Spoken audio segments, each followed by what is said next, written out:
Assalomu alaykum hammaga, hurmatli o'quvchilar. Yaxshimisizlar? Bundan oldingi darsda Istanbul yabanchilari uchun dars kitobi 4-J unitini o'tgandik. Bugun nasib qilsa 5-unit to'liq boshdan oxirigacha tugatib bermoqchiman. Ya'ni A va B va J qismlari alohida qilish niyatim bor. Agar vaqtga qarayman, A va B va alohida J qismlarini bo'lib video qilishim mumkin. Ya'ni bu nimaga bog'liq bo'ladi? Darsimizda, ya'ni A, B, J qismlaridagi grammatikani murakkabligiga, ya'ni ko'proq tushuntirish talab qilishiga. Xo'sh, darsimizni boshlashdan oldin birinchi eslatmoqchi bo'lgan narsam, shu videoni ko'rayotgan har bir inson bizga foydali bo'ladi agarda shu YouTube kanalimizga a'zo bo'lib qo'ng'iroq belgisini yoqib qo'yishsa va undan tashqari agar videomiz sizlarga foydali va manfaatli bo'layotgan bo'lsa, kommentda rahmat, yaxshi chiqibdi yoki shu joylarda savollarim bor edi, shunaqa deb turib, menimcha komment qismini ham yozib qoldirsangiz, bo'limiga bemalol bizga eng katta yordam bergan bo'lasizlar. Unda boshladik. Bugun o'tadigan bo'limimiz, ya'ni 5-qism Istanbul yabanchilari uchun dars kitobi 5-uniti zamon. Ya'ni vaqt haqidagi qismda o'tamiz ekan. A qismini nomi nima ekan? Soatlar. Soatlar degani, ya'ni soatlar aytilishini o'rganamiz. E'tibor bergan bo'lsanglar, birinchi unitda eslatib o'tgandim, ko'plik qismini tushuntirmoqchi bo'lganimda, ya'ni cho'l eka deb turib tushuntirgandim, ikkilik sxema qilib. O'shanda notlar bordi, ya'ni turk tiliga boshqa tillardan kirib kelgan so'zlarda turklar asosiy grammatik qoidaga bo'ysunmagan holatda ishlatilishi haqida. Ya'ni bu yerda soatlar bo'lishi kerak-da, lekin bu yerda ler. Bilamizki, demak, bu so'z turk tiliga boshqa tildan kirib kelgan. Shuning uchun bu yerda lar emas, ler ishlatilyapti. Buni eslatma sifatida aytib ketdim. Xo'p, o'qiymiz. Soat kaç? Soat necha? Xo'p, soat kaçda? Soat nechada? Ne zaman? Qaysi vaqt degani? Kecha bo'layotgan bo'lsa, o'tda degan ma'noni beradi. Yaxshilab eslab qolamiz, hurmatli o'quvchilar. Cha bilan kelayotgan holati bo'lsa, o'tmoq, ya'ni kecha degani o'tdi degani, kala degani qoldi degani, tushunarli? Agar j bilan kelayotgan bo'lsa, kecha bo'layotgan bo'lsa, kecha, ya'ni oqshom, kecha, ertalab degandek kunni vaqtlari haqida gap ketadi, tushunarli? Soat kaç? Soat necha? Soat 8, soat 8. Soat kaçta kalkıyorsun? Soat nechada turasan? Soat 7'de, soat 7'de. Soat 9:30'da ders başlıyor. Soat 9:30'da ders başlanadi. Soat 2 çeyrek geçiyor. Soat 2'den 15 dakika o'tyapti, ya'ni 15 o'tyapti. Soat 6'ya 20 kala geliyor. Ya'ni soat 2'ga 15 minut. Ya'ni bu yerda nima? 20 kala geliyor deyapti. Ya'ni 20 minut qolganda keladi. Ya'ni bu nima bo'ladi? 1dan 40 minut o'tganini bildiradi. Xo'p, grammatikamiz tushunarli bo'lgan bo'lsa, ya'ni sezib turganingizdek, bugun soatlarni to'liq boshdan oxirigacha qanday aytilishini o'rganamiz turk tilida. Soatlar, hours degan qism, inglizchasini ham yozib ketgan. 60 soniya, 1 daqiqa, ya'ni 60 soniya 1 daqiqa, 60 daqiqa 1 soat, 30 daqiqa nima? Yarim soat, 15 daqiqa cheyrak deyilar ekan. Xo'p, bilamizki, soatlar ikki xil holatda aytilishi mumkin. Ya'ni 1 soatga qanchadir daqiqa qolganini yoki 1 soatdan nechadir daqiqa o'tganini aytishimiz mumkin. Birinchi ko'rayotgan qismimiz nima bo'lar ekan? Chap tarafiga e'tibor beramiz. Mana bu qism. Ko'rayotgan bo'lsangiz, men belgilab ko'rsataman. Tam soatlar va buchuk soatlarda o'rganib olamiz. Ikkita tarafdan soatda aytilishini o'rganishdan oldin. Tam soatlar degani butun soatlar. 7, 8, 11 to 24 gacha bo'lgan soatlar. Xo'p, 3 xil vaqtni berib qo'ygan bu yerda. 7, sabah 7 yoda soat sabah 7. Sabahda aytsangiz ham bo'ladi, aytmasangiz ham bo'ladi degan holat uchun qavsga aytib berib ketgan. Soat 7, soat 11, soat 9. Yoda 3 xil vaqt bo'lgani uchun nima bo'lar ekan? Soat sabah 7. Bu sabah o'ylagicha qachon ishlatiladi ustoz? Buni ishlatish ixtiyorimi desa, har doim ishlatmasak ham bo'lar ham yo'q. Ham o'zini ishlatish holatlari bor. Masalan, bitta ish harakatini bugungi holat bo'yicha, hozirgi holat bo'yicha aytayotgan bo'lsangiz, nimani sabah, o'yla, kecha degan narsalar aytish shart emas. Sababi nima? Hozirgi holat bo'yicha quyosh chiqishiga, ya'ni holatiga qarab turib, qorong'i kunduzligiga qarab turib, ertalab, obed, ya'ni tushlik yoki kechki paytligini bila olamiz. Lekin yo'q, biz o'tmishda bo'lgan ish harakatlarini kimgadir tushuntirmoqchi bo'lsak yoki kelajakda bo'ladigan ish harakatlarini kimgadir tushuntirmoqchi bo'lganimizda, uni aniq vaqti kerak bo'ladi. 7 desa ham 7 ning ikkita vaqti bor. Ertalabki 7 bor, kechki paytki 7 bor.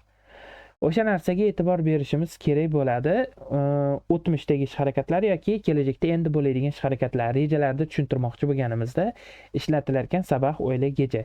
Aytishingiz mumkin, ustoz, 19:00, mana masalan 12 dan yuqori qism 13, 14, 24 gacha bo'lgan qismni aytib tursak, o'zi shundoq ham tushunib olmaydimi desangiz, yo'q. Turklarda nima ishlatilmaydi? 13, 14, 24 gacha bo'lgan qism ishlatilmaydi. Faqat 12 gacha ishlatiladi soatlar aytilishda. Ya'ni kechki payt 21:00 bo'lsa ham ko'rayotgan bo'lsangiz, bu yerda nima bo'lyapti? Soat gece 9 deyapti, 21 demayapti. Tushunarli? Eslab qolamiz ekan turklarda. 12 dan yog'idagi 13, 14, ya'ni 14 degani 2, 15 degani 3, 15, ya'ni 24 soatlik sistemada aytilmaydi vaqtlar. Tushunarli? Faqat 12 xonali sistemada 12 gacha bo'lgan raqamda aytiladi, kunni 2 ga bo'lib. Tushunarli bo'lgan bo'lsa, tam soatlar aytilishini tushundik. Buchuk 30 daqiqa degani, cheyrak degani nima? 4 dan 1 degani 15 degani. Tushunarli? Bu narsani eslab qolinglar. Masalan, 6:30 nima deyilyapti? Sabah, o'yla, aksham degan holatini ham xuddi tepadagiga o'xshab, yonidagi tam soatlarga o'xshab bo'lib chiqyapti. Kunda 3 xil vaqtini aytishga. 6:30 sabah, 6:30. Sabahda aytmasligimiz mumkinligini tushuntirdim, faqat hozirgi holat bo'yicha, ya'ni quyosh botish yoki holatiga, qorong'i kunduz, shunga qarab turib bila oladigan bo'lsak, bu narsani aytish kerak emas. Xuddi butun soatlari aytilgan holatdaqa. O'tmishda yoki kelajakda qilinayotgan yoki qilingan ish harakatlarni ifodalashda endi sabah, o'yla. Masalan, bunga misol aytib keting ustoz desangiz, aytaman. Kecha soat 6 da nima qildim? Ishni bajardim, qaysidir ishni. Endi o'sha ishlar doimiy qaysi vaqtda qilinayotganini bildirib qo'ysa-chi? To'g'ri, unda aytmasligingiz mumkin, lekin bir xilga ba'zi ishlar borki, kunda vaqtini tanlamaydi.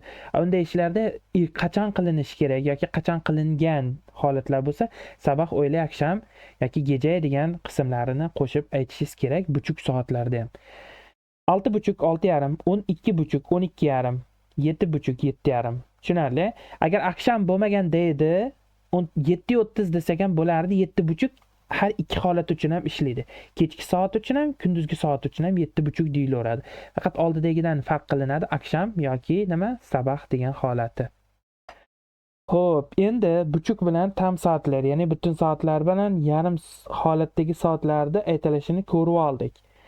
Endi biz o'rganayotgan narsa soatlarni bir butunga, ya'ni 1 soatga, 2 soatga, masalan 6 ga, 7 ga, ya'ni butun soatlarga qancha vaqt qolganini, ya'ni endi soat aytilayotgan bo'lsa, butunimiz soat bo'lsa, unga chala qolgan qismi albatta minut bo'ladi.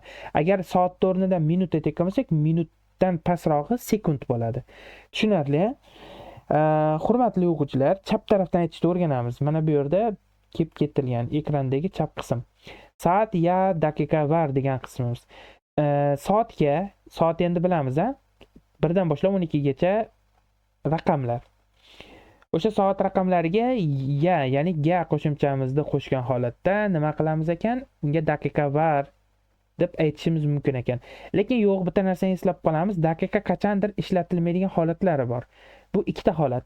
Buchuk yoki cheyrak 15 yoki 30 daqiqa holatlarini aytmoqchi bo'lsangiz, bu yerdagi daqiqa qismini ishlatmaysiz, hurmatli o'quvchilar. Agar buchuk daqiqa var deydigan bo'lsangiz, unda nima o'xshab qoladi, bilasizlarmi? Masalan, mana bu yerda nima 9:45 degan narsa turibdi. Unga qanday yasalyapti? 10 degan soatga, ya'ni raqamga, unga ga qo'shimchamizni qo'shganda nima a bo'lib qo'shilyapti. Sababi oxir undosh, unda ye chiqib kelmaydi. Ikkilik sxema bo'yicha o bilan tugaydi, ya'ni boshlanishi ham oxiri ham o, qalin nulli bo'lganda a aligacha qolyapti. Tushunarli? Ona cheyrak var. Ya'ni cheyrak var degan holatimiz 10 ga 15 bor degani. Lekin buni qanday deb tushunamiz? 9 ga 45 deb tushunamiz. Va 15 degan narsamiz aslida minut, ya'ni soatdan kamroq qismligini bildiradi. Agar yo'q, qarang, cheyrak yoki buchukdan keyin ham mana bu daqiqa degan qismda ishlatadigan bo'lsangiz, unda nima bo'ladi? Ona cheyrak daqiqa var bo'layotgan bo'lsa, endi nima bo'ladi? Bu yerda 9:59 keyin bu yerda bunaqa bo'lib qoladi. Hozir yozishini ham tushuntirib beray. Xo'p, mana buni hozir qismini 9:45 deb turibdi. Ona cheyrak var, daqiqasi yo'q. Agar daqiqa qo'shilsa, ona cheyrak daqiqa var deydigan bo'lsa, soatimiz nechiga o'zgaradi? 9:45 bo'lmaydi endi unda. Nechi? 9, ya'ni mana 9 virgulcha chiqmadimi? Ha. 9:59 bo'ladi va undan keyin sekundini bildiradi. 45 sekund deyiladi. Qachon? Ona cheyrak var olsa, ya'ni unga cheyrak daqiqa var olsa 9:59:45 deganini bildiradi. Ya'ni 10 bo'lishiga 15 sekund qoldi degani. Agar cheyrak daqiqa demoqchi bo'lsak, farqini tushunyapsizlar? Agar 10 ga cheyrak var deb turib daqiqasini qo'shmasak, 10 bo'lishiga 15 daqiqa borligi o'z-o'zidan kelib chiqadi. Bu cheyrak uchun o'rinlimi, buchuk uchun ham o'rinli. Tushunarli? Agar ona buchuk var deydigan bo'lsak, nima bo'ladi? Bu 9:30 da bildiradi. Amanlikka yozib qo'yaylik bo'lsa. Ona buchuk var. Tushunarli? 9:30 degani. Agar ona buchuk daqiqa var deydigan bo'lsangiz, mana 9:59:30 bo'lib qoladi. Meni tushundingizmi? Men tushuntirgan holatda. Ya'ni nima bo'lar ekan? Daqiqani cheyrak yoki buchukdan keyin ishlatilishi uni sekundga urg'u berilishiga olib keladi. Bu 15 sekund qoldi yoki kam holatlar, ya'ni chap taraf uchun ishlayaptimi, o'ng taraf ham uchun xuddi shu holat ishlaydi. Buni tushuntirib o'taman. Hozir bunga o'ng tarafga o'tganimiz, ya'ni 1 soatdan qanchadir daqiqa yoki qanchadir sekund o'tganini tushuntirmoqchi bo'lsam. Ko'rayotgan bo'lsangiz, bunda nima bo'lyapti? Soatga ya'ni ga qo'shimchamiz daqiqa var. Mana masalan 15:45 cheyrak var deb aytayapti, lekin biz cheyrakda yoki buchukdan tashqari oraliq vaqtlarimiz ham bor. 20, 16, 17, 18 yoki 10 gacha, 15 gacha bo'lgan holatlar. 1 dan 14 gacha yoki 16 dan nimagacha 30 gacha bo'lgan holatlarimiz borki, unda nima ishlatilmaydi? Cheyrak yoki buchuk. Unda nima ishlatiladi? 3:20 var. 3:20 daqiqa var desangiz ham bo'laveradi ekan, 3:20 var desangiz ham bo'laverar ekan. Masalan, 3:20 daqiqa var deydigan holatingiz bo'lsa, nima bo'ladi bunda? Bu qismimda. Xo'p, 3:20 daqiqa var. Daqiqani o'zi 20 daqiqa bor deb to'liq aytsangiz ham bo'lar ekan. Daqiqasini olib tashlasangiz ham bo'lar ekan 2:40 degan joyda. Xo'p, nima ekan endi bu qismda? Daqiqa qismini tushunib oldikmi? Var degan joyi bilan farq qiladi, faqatgina pastki qismda kala bilan. Tushundilaringmi? Var degani bor degani, ya'ni qanchadir muddat bor, 1 soat bo'lishiga va kala degan holatimiz borki, buni yozib olinglar. Kala degani qoldi degani. Tushundingizmi? Kala qoldi. Nimaga endi qancha qoldi? 1 soat bo'lishiga nechadir daqiqa yoki cheyrak, 15 yoki buchuk 30 holati qolganini bildirsangiz bo'lar ekan. Xo'p. Bunda ham yasalish bir xil. Ko'rayotgan bo'lsangiz mana. Bu yerdagi yasalish ham tepadagi bilan bir xil. Faqatgina bitta joyda farq qiladi, kala va var bilan. Tushunarli bo'ldi? Ona cheyrak kala qahvalti yapıyorum. 10 ga 15 qolganda nonushta qilaman. Bu nimani aytyapti? Doimiy kunlik ish harakatini aytib beryapti. Nima? Vaqtni ifodalagan holatda. 9:45 ona cheyrak daqiqa deydigan bo'lsangiz, nima bo'lar ekan? Sekundni ham bildirishi mumkin ekan, 15 daqiqani ham bildirishi mumkin ekan. Men yuqorida aytdimki, 15 sekund bildirib ketish holati ham bor dedim. Lekin yo'q, biz 15 nima? Daqiqa holatimizda aytganimizda sekundni ham daqiqani tushunishimiz mumkin bo'laveradi. 9:45 ona cheyrak var deb aytgan bo'lsak, tepada bu yerda kala qoldi deb aytyapmiz. Farqi nimada ekan? Faqatgina var bilan bu yerdagi kalada ekan. Chap tarafdan aytilishini tushunarli bo'lsa, nima yasalish formulasi ham bu ikkitasi. Ya'ni tepadagi holat bilan mana yasalish Birinchi yasalish, ikkinchi yasalish. Faqatgina kala bilan varda bor tafovuti. Xo'p, o'ng tarafdan aytilishini ko'rayotgan bo'lsak, o'ng tarafdan qanday aytiladi? O'ng tarafdan aytilishda, ya'ni 1 soatdan qanchadir daqiqa yoki sekund o'tganini biz ayta olamiz ekan, mana bu formula orqali yasalgan ko'rinishda. Aytishingiz mumkin, 6 dan, bu yerda y ni o'rniga 6 dan bo'lib turib, dan qo'shimchasi bo'lishi kerak emasmidi tarjimada? Shunday bo'lyapti.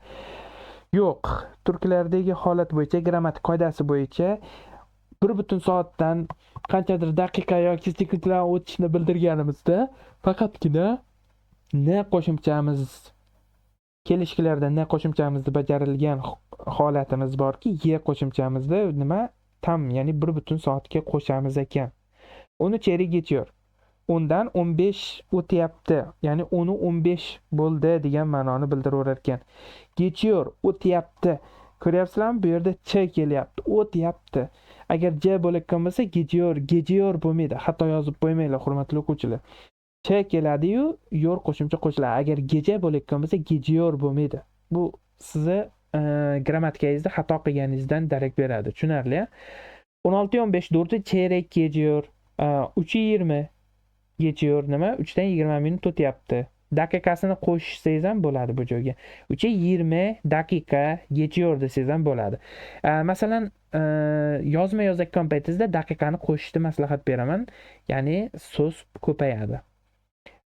Berilgan limitdagi so'zga yetkazib olishga sizga yordam beradi shu o'rtadagi daqiqani qo'shishingiz. Hammasini qo'shish kerakmi? So'z ko'paytirish uchun yo'q. Yarimdan ko'proq, ya'ni aralash bo'lsinki, siz tabiiy chiqayotgan bo'lsin o'sha yozayotgan vaqtlaringiz. Xo'p. Bu yerdagi holat ham, ya'ni qoidasi bir xil. Bunda to'rtlik sxema, 1 soatga kam qolgan holatdagi ga qo'shimchamiz ikkilik. Mana bu y qo'shimchamiz to'rtlik sxema bo'yicha nima? Soat 1 soatga qo'shilar ekan. Xuddi shu tepadagi qoida bilan bir xil, faqatgina, ya'ni formula ko'rinishi bir xil, faqat geçe bilan geçiyorda farq qiladi. Geçe o'tdi, geçiyor o'tyapti. Tushunarli? Qolgan qismi hammasi bir xil aytilishi bo'yicha. Soatlar aytilishini o'rganib oldik. Bu qism bo'yicha videoni ko'rish davomida sizda savollar paydo bo'lgan bo'lsa, komment qismida yozib qoldirsangiz javob beraman albatta. Va qo'shimchasiga YouTube kanalimizda kanal haqida degan joyga o'tayotgan bo'lsangiz, meni Telegram profilimda linkini yuborib qo'yganman. Bemalol o'tib turib menga savolingizni yo'llashingiz mumkin. Va kurs haqida ma'lumotlar ham menga yozgan holatda aytsangiz, men sizga individual va onlayn tarzda aytmoqchiman, individual va guruh darslarimizda tavsiya qilaman. Holatingizga qarab, qaysi darajadasiz. Xo'p, hurmatli o'quvchilar, bugungi 5-A qismimizda 2-bo'limi, ya'ni grammatikaning 2-qismini tushuntirib o'taman. Bu qism nima bo'ladi? Ismdan plus ism plus ya qadar. Nima degan qism bu? Ya'ni ikkita vaqt yoki ikkita holat oralig'ida qilingan ish harakati yoki qilinayotgan ish harakati zamoniga qarab turib xohlagan zamon qo'yaverasiz, lekin vaqt oralig'ini bildirmoqchi bo'lsangiz, otdan otga qadar, ya'ni nima uchun bu yerda ism qilib qo'ygan ustoz desangiz, o'zi raqamlar ham nima so'rog'iga javob bo'lgani uchun nimaga to'g'ri kelib qoladi? Otga to'g'ri keladi. Shuning uchun bu yerda nima aytilyapti? Dan ya qadar. Qaysinga qo'shamiz? Otga qo'shamiz ikkalasini ham. Bu nimani bildiradi? Qarang. Teatro akşam 10 dan 11:30 kadar sürecek. Endi ko'rayotgan bo'lsak, teatr oqshom 10 dan, ko'rayotgan bo'lsangiz, 10 degani ot, dani qo'shdik, ketdi bunisi. 11 ot ketdi. Endi biz 11da nimasi bor? Yarimi bor. Buchuk. Ga qo'shimchamizda, ya'ni yani buchukka qo'shamiz. 11:30ga, yarimga qadar yoki 11:30gacha deb aytishimiz mumkin. Endi ko'rayotgan bo'lsangiz, nima k yo'qolib ketdi ustoz, bu yerda g a bo'lib qoldi. Buchua deb o'qilyapti g ni qoidasi bo'yicha. Men sizlarga ga qo'shimchamiz, ya'ni kelishigimizni, jo'nalish kelishigini o'tgan paytimda aytgandimki, 8 ta jarangsiz undoshimiz bor-ku, fisiqcha hapdagi. O'shani 4 tasi ikkita unli orasida qolganda tovushini o'zgartirardi deb aytgandim. O'sha 8 ta jarangsiz undoshni qatorida, ya'ni ichida k harfi, ya'ni k undoshi ham bor edi, jarangsiz undosh. Shuning uchun unga ga qo'shimchamizni qo'shayotganimizda ikkita unli orasida qolib ketadi. Chunki mana bu y harfimiz chiqib kelmaydi, buchukda oxiri k, ya'ni undosh bilan tugagani uchun. A albatta tuslanadi ikkilik sxema bo'yicha. Buchukda oxiri ingichka u bas, qalin u albatta va a holatida qoladi. K qalin unlilar u bilan a orasida qolgani uchun u g ga o'zgaryapti va g ni qoidasi bu yerda ishga tushadi. Ya'ni nima edi? O'zidan oldin qalin unli kelayotgan bo'lsa, o'zidan oldin kelgan qaysi qalin unli bo'lsa, 4 ta qalin unlidan birontasi. O'shani ikkilantirib talaffuz qilishtirardi. Ya'ni o'shani o'zidek talaffuz qilinadi. U bo'lib qolardi. Agar o bo'lsa, o bo'lib qolardi. Tushunarli? Shuning uchun nima deb tarjima qilinyapti? Ya'ni talaffuz qilinyapti buchua qadar, buchua. Tushunarlimi? Ikkita u bo'lyapti-da, oxirida ani aytilyapti. Buni tarjimasi nima bo'ldi? Teatr oqshom 10 dan 11 gacha davom etadi degani, surajak. Tushunarliga? Qaysi zamon bo'lyapti? Kelasi zamon. Pastki qismdagisida nima deyilyapti? Bugun sabahdan akshomga qadar o'quldayim. Bugun ertalabdan oqshomga qadar yoki oqshomgacha maktabdaman. Ko'rdilaring? Xo'p, ikkita ish harakatini oralig'ini qaysi vaqt oralig'ida aytmoqchi bo'lsak, faqat vaqt bo'lishi qat'iyan belgilangan emas ekan. Ya'ni ikkita ish harakati, ya'ni umuman ish harakati ikkita vaqt oralig'ida yoki ikkita hodisa oralig'ida ham bo'lishi mumkin ekan. Bu yerda aniq raqam bilan vaqt aytildi. Sabah holatida esa nima bilan qilindi? Vaqt ishtirok etgan so'zlar bilan aytilgan bo'lsa, endi tug'ilgan kunimdan bu tug'ilgan kunimgacha ikkita holat, tushundingiz-a? Ikkita holat oralig'ida ham ish harakatini aytsak bo'lar ekan, xuddi shu qoida bo'yicha. Tushunarli bo'ldi. Bugungi 5-amizda ikkinchi grammatikamiz ikkinchi qismida esa nimani o'tdik? Dan ya qadar, until inglizchasida. Ya'ni ish harakatini bir vaqtdan ikkinchi vaqt oralig'ida, ya'ni ikkita vaqt oralig'ida yoki ikkita hodisa oralig'ida aytishni o'rganib oldik, qanday yasalishini. Buni eslab qolish muhim emas. Dan bilan ga qo'shimchamiz otga qo'shiladi, ikkita alohida ot bo'ladi va undan keyin qadar deb tarjima qilinadi yoki ga cha qo'shimchasi sifatida qo'shiladi. Tushunarli? Qadar yo cha qo'shimchasi yoki alohida so'z sifatida tarjima qilmoqchi bo'lsak, qadar deb tarjima qilinadi. Xo'p, bugungi mavzuyimiz bo'yicha tushunchalaringiz, ya'ni ma'lum bir tushunchaga ega bo'ldingiz. Bundan ham yaxshirog'ini o'rganmoqchi bo'lsangiz, darslarimiz bor. Darslarimga yozilishingiz mumkin va meni qayerdan topasiz? Shu YouTube kanalimizda bio qismida, ya'ni kutubxona umuman YouTube kanali haqida degan ma'lumotning ichida linklar bor. Linklarda ichida nima bor? Meni shaxsiy profil lichkamda linki bor, bosib o'tsangiz bo'ladi. Xo'p, hurmatli o'quvchilar, 5-a unitimiz shundan iborat edi. Vazifalar qayergacha bo'ladi? Albatta, dars kitobimizdan nima ekan? A qismini o'tgan bo'lsak, dinlamagacha bajarishingiz kerak bo'ladi. Va dars kitobini tugatgandan keyin chalishma kitobidan faqatgina chalishma kitobida aytgandim, o'qima va nima bo'lardi? Grammatik mashqlar bo'lardi. 5-ani tugatdikmi? 5-a bo'yicha o'qimasida ham grammatik mashqlarni hammasini tugatishingiz talab qilinadi sizdan. Xo'p, bugungi 5-a unitimiz shundan iborat edi. Xo'p, darsimiz tamom. Bundan keyingi darslarda ko'rishguncha hammaga omad, charchamanglar.